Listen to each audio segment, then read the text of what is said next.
I know it's kind of confusing right now on Homestand NBA. You're wondering where Noor Zainab is, but don't worry. It's still Homestand NBA. It's still all things Toronto Raptors, but with a different flavor. I'm your host, Justin Pooney, joined by Jelani Goodridge-Reed, and a special guest in the building today, Karina Mustafa. Noor Zainab, we wish you well with your flu and feel better soon. But you know who's feeling good today? Who? The Toronto Raptors. And who predicted the Toronto Raptors were going to win last night? I wasn't. Not you at home, but me. I know. Look at that. Can I say Death, one thing? taxes, and me being right. Can I say one thing? Yeah. So my festive sweater today says, "Dear Santa, define good." You know how we define good? How? Pascal Siakam. Okay. It's true. Good job. Good job. Hey, man. Pascal Siakam, 52 points last night, a career high. Raptors snap 6-game losing streak in the Mecca. They snap the New York Knicks winning streak. Guys, what was your biggest takeaway from last night? Karina, let's start off with you. That all Pascal slander needs to get out of here, and that he's actually a very talented player who can score in so many different ways. His yelling has a purpose, and that is because he can get to the basket, he can shoot. When he's not shooting, it does look a little bit rocky, but I think we can all respect that he should be the all-star on this team, first of all, regardless of how the Raptors do. If they can stay around 500, I think that would help his case a lot. But he literally had half of our points last night, about. So I think it's time to actually respect him and stop calling him the Beyblade, because Is this directed at Justin? I have right to now? be. Is that a shot at me? Is this directed at it Justin? was directed at Raptors Twitter and media who have called him the Beyblade. I mean, I didn't know you called him that. oh, I thought it was a shot at me. I was like, wow, Jesus. Well, now it is a shot at you. I gave that lovely intro. That's how you treat me? That's how you pay me back? It's not my fault that you're one of those people. Hey, I tweeted out a lovely video of Pascal Siakam, and I gave him his props. You know, I said, you know what, this guy, he impressed me last night. Jelani, did he impress you last night? He did, man. He did. He's one of, 4 or 5 Raptors to do this. Not Vince, plenty. Yeah, Vince DeMar, Fred, Terrence and Ross. Terrence Ross, of course. So it was a fantastic night. He's actually the first international player, for the Raptors to do this as well. So that's another note. But yeah, I'm very proud of Pascal, man. He's been doing well this year for sure. Like when you're looking at the power forwards in the league, he's trying to put himself in that, discussion as the best of the best. And he said he wanted to be top 5 player. That's what a top 5 player looks like, right? And Top 1 player. Who's the yeah, best for player? sure. 52 points. You can't go wrong with that. Whoa. Did you just say top 1 player when talking about Pascal? Last night he was the best player in the NBA. Whoa! I'm so glad this is Stop the recording. presses. What? You can't. I can't deny that. I can't be. Oh yeah, this guy. He scored 52 points last night. I can't deny it. Yeah, he's Isn't giving it nice being on the logical side for once? No, I don't like it. It's actually a very dark side. dark side. But I But do yeah, want man, he played well. We all can agree Pascal played great, but there was some things that were kind of worrisome. Remember, the Raptors were up big in the first half, and then the Knicks came all the way back, right? And then it got dicey at the end. Does this win kind of kickstart a new breath of fresh air? For the Can they Raptors? go on a run? Yeah. Can they get back into things, or is this kind of like fool's gold? And we know what this team is now. I don't see it. I don't know. I don't think it's gonna be a fresh start for anything, because I think the problems still exist within this team, because he's not going to score half of our points every night. I think that's the biggest factor here, No. right? Like when the Raptors are good and everybody's getting their points, then we look really good. But as we've seen before, like this team doesn't have enough support to be that consistent every night. And so I think it's nice that they won. The win was going to come eventually. You can't lose all of your games. And I think this was like one of those Certain situations. teams can.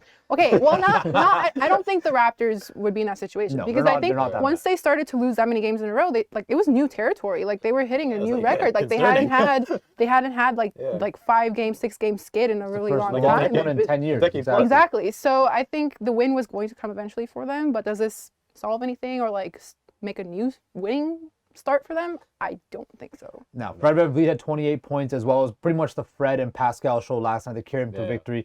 I want to touch on Scottie Barnes. Rough night last night, 2 points, 1 of 10 shooting.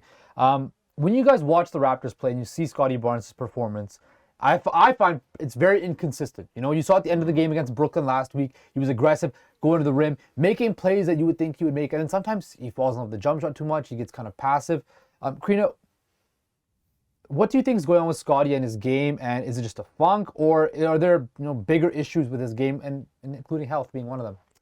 So part of it, I think, is the expectations that were placed on him. Like everybody said he was going to be a superstar based on his rookie season last year. But if you think about it, nobody was really expecting him to play the way he did last year. And so he surpassed our expectations. And now it's like a crash when he's struggling a little bit. Now, do I think this struggle is going to continue past this year? I don't think so. But I think we just need to manage our expectations. I think with Scottie, because he's tried the point guard route, like he's trying different things, and I think it's just a matter of finding what works best for him. I think what you said about him being more assertive when he's playing, I think when he's passive, that's when he's more prone to making mistakes. Like we've seen like in that Miami Heat game where at the end when we went to overtime and he made that blunder, like if he was a little bit more sure of himself, he probably could have dunked that, had a better shot, but instead it flunks the layup, and it's just, it's just little things like that. It's about decision making for me and kind of utilizing him to his potential, because that's what's important. Lonnie, now injury, we all know about the ankle. It's been heavily documented. He's still playing.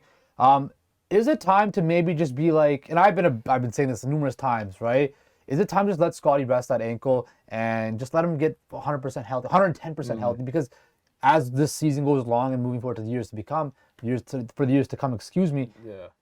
gonna be that guy. And on top of that, is he a guy that you can build your franchise around? Well, the first part of that question, I mean, when you're talking about their games that are upcoming, right? You're playing a lot of contenders. The schedule gets really tough for the Raptors. That's why I think... That's lucky when they play the best, though. Yeah, we'll see, but they're playing a lot of the best in both conferences. So that's also why I think they want Scottie out there to try to get, the best guys on the court, to try to get some victories, because they've been so inconsistent. They need victories. So they're trying to get him out there. Personally, I don't think you would want your young guy to be playing on an ailment like that. And then when you're talking about the second part of that question, can Scottie be the guy, right? That is the big question. And Karina, you mentioned it, the expectations.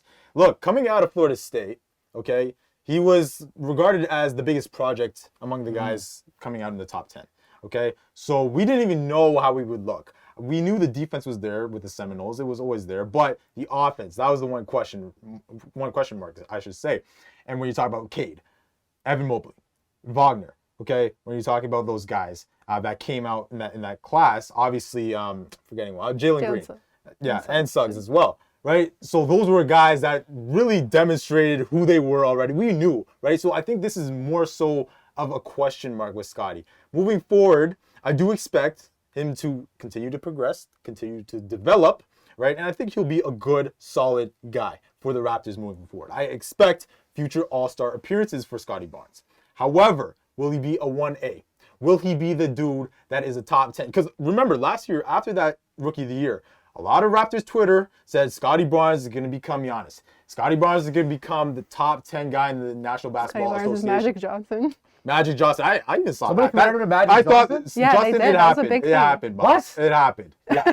Look at the shock on his face. Okay, that's a new meme. What? But no, it was a thing. Yeah, it's true. So when you're talking about Scottie Barnes, the expectations far too high in my opinion.